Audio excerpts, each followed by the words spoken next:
त्यांच्या पत्नी आहेत त्या ज्योती जाधव. नाही, त्यांचं चौकशी चालू आहे त्यांची. गुजर साहेबांशी भेटलो आम्ही. आल्यापासून बसलो होतो, ते बाहेर गेले होते चौकशीसाठी बाहेर गेले होते. तर त्यांनी सांगितलं की तुम्ही केजला या, आपण तिथं तुम्हाला अजून काही चौकशी कुठपर्यंत आली काय सांग. आणि मध्ये चौकशी चालू आहे त्यांची. लेडीज आहेत, वाल्मिक कराड यांच्या दुसऱ्या पत्नी आहेत ज्योती जाधव, त्यांची चौकशी चालू आहे.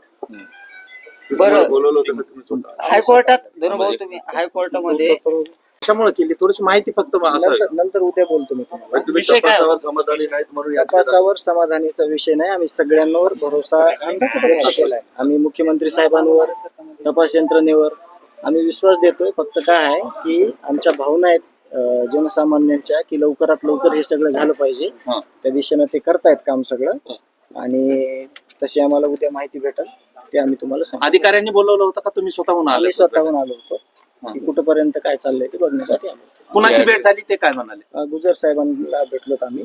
एक जास्त काही वेळ तुमच्या सोबतच आत्ताच आले ते, त्याच्यामुळे जास्त काही बोलणं झालं नाही. उद्या आम्ही भेटणार आहे सविस्तर. आरोपी महिलांना आणलेला आहे, त्या महिलांचं काय संबंध आहे, काय प्रकरण आहे, काय ते त्यांना माहिती. आता ते काय त्या कोण आहेत, त्यांच्या पत्नी आहेत त्या काय नाव?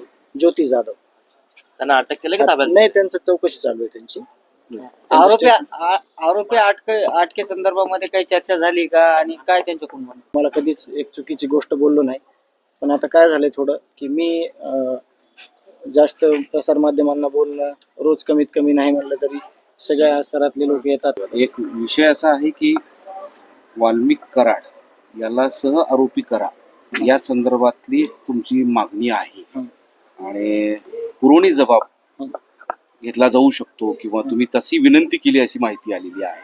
त्याबद्दलच जरा आम्हाला सांगा. तेच उद्या माहिती आम्ही सगळी घेतली ना, जी CIDची टीम आहे, त्याच्यानंतर मग तुम्हाला मी बोलतो.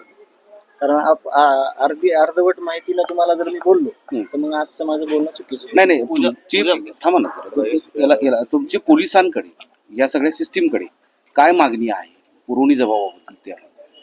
ते आम्ही उद्या ज्यावेळेस आम्हाला कळलं ना सगळं, म्हणजे आता त्यांच्यावर पण काही गोष्टी कसं असतंय, आपण आता लगेच म्हणलो सगळं की मग सगळं आपल्याला मटेरियल पोचू शकत नाही.